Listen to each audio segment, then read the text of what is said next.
Gaano nga ba kalalim ang dagat? Nasa ilalim ka ng dagat, naka-free dive. Naisip mo, ang ganda dito, tahimik, payapa, at halos naririnig mo ang mga nasa isip mo. Nang humarap ka sa ilalim, bigla mong naisip kung ano ang nandoon. Ano pa kaya ang makikita mo kung kaya mo pang lumangoy sa ilalim? Higit sa lahat, naitanong mo sa sarili mo, gaano nga ba kalalim ang dagat? Huwag kang mag-alala, sa videong ito, sasagutin natin yan. Ang pinakamalalim na pwede mong abutin para sa recreational scuba diving ay 40 meters. Pagdating mo ng 93 meters, makikita mo ang Lusitania ship na lumubog noong May 1915. May taas na 240 meters ang barko, kaya kung itatayo mo ito, lalagpas ito sa surface ng tubig. Maliban dyan, sa lalim din na ito, naghahunt ang mga blue whales. Siyempre, maliwanag pa ang parting ito kaya nakakatulong ito sa blue whale na makita ang mga prey nito. Sa lalim na ito, delikado na ang lagay mo dahil pwede mong ikamatay ang decompression sickness, lalo na kung umabot ka na ng 100 meters. Gayunpaman, isang Australian freediver sa pangalang Herbert Nitsch ang nakaset ng record sa freediving nang makuha niyang umabot sa lalim na 214 meters sa isang hingahan lamang. Ang pressure dito ay 26 times na mas malakas kumpara sa ibabaw ng tubig. Karamihan sa atin ay hindi kakayanin ng ganito kalakas na pressure.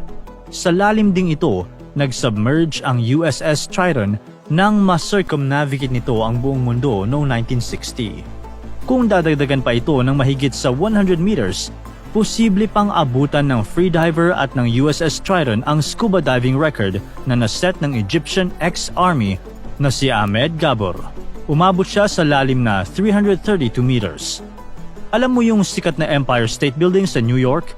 Kung ilalagay mo ito sa ilalim ng tubig, aabot ito ng 443 meters.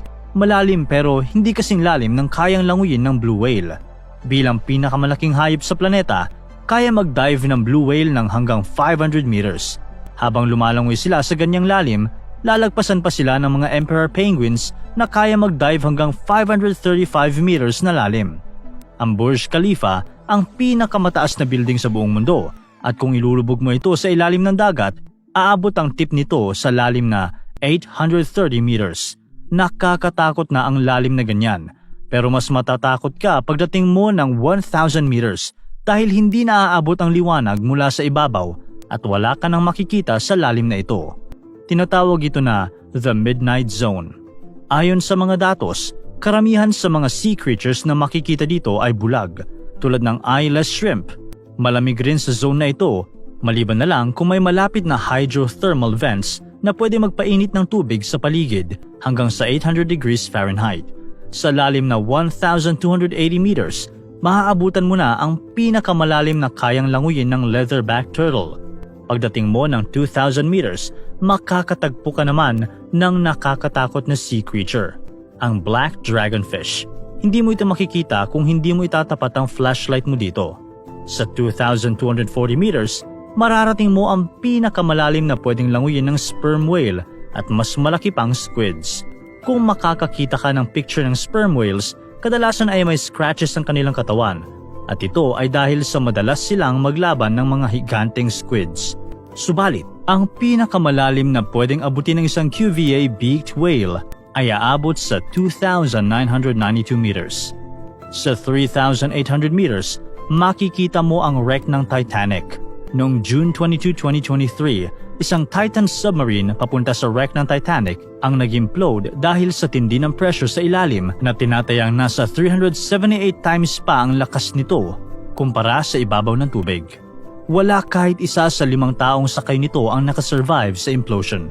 Sa parte ding ito, makikita mo ang ilang sea creatures na tulad ng hagfish at Dumbo octopus, ang deepest living octopus sa buong mundo.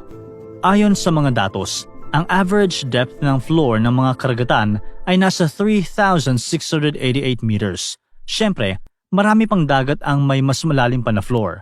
Noong 1941, lumubog ang battleship Bismarck sa isang naval war. Lumubog ito sa lalim na 4,791 meters. Pagdating ng 6,000 meters sa ilalim, aabot ka na sa Hadal Zone ng dagat. Sa lalim na ito, napakalakas na ng pressure. Ang pressure dito ay sobrang lakas na para kang nag-aalsa ng 50 jumbo jets. Sa madaling salita, wala kang tsansang makasurvive sa lalim na ito. Sa 6,500, mararating mo ang maximum na kayang abutin ng submarine na ginamit upang mahanap ang wreck ng Titanic. Kung ilulubog mo ang Mount Everest sa ilalim ng dagat, aabot ng 8,848 meters ang tip nito. Noong 1997, na-discover sa isang pagsusuri na ang Sirena Deep ang may pangalawang pinakamalalim na ocean floor na nasuri ng mga tao. At kung tao ang pag-uusapan, may ilang nalagpasan pa ang lalim ng Sirena Deep.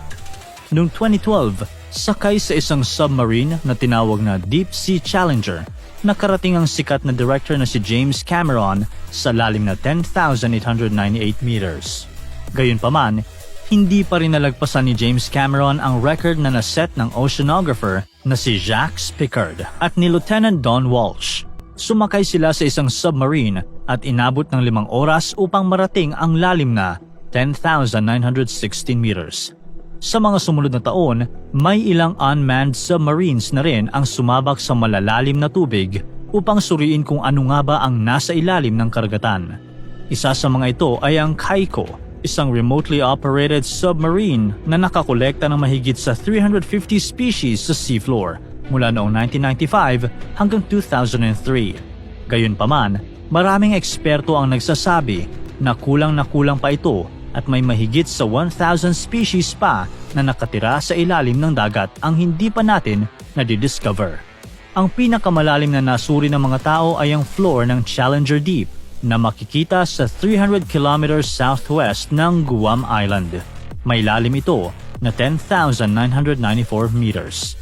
Ayon sa datos, 5% pa lamang ng karagatan ang na-e-explore natin.